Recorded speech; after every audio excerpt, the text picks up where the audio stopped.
অতঃপর ধীরে ধীরে তাদের থেকে দূরে সরে গেলাম।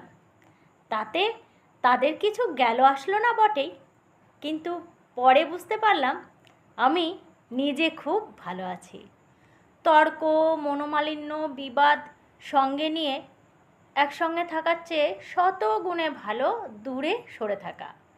তাতে দিনের পর দিন তিক্ততা বাড়ে না, বরং একটা সময়ের পর তাদের কৃতকর্মকে ক্ষমা করে দেওয়া যায়।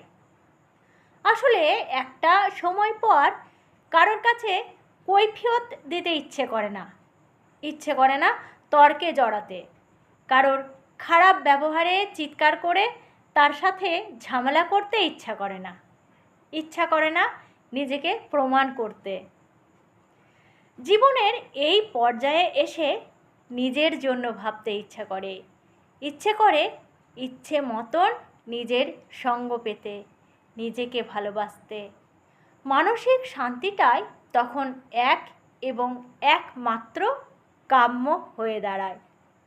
মন তখন ভাবে, যে যেমনভাবে চায় চলুক, আমি কারোর সাথে পাচে থাকতে চাই না আর।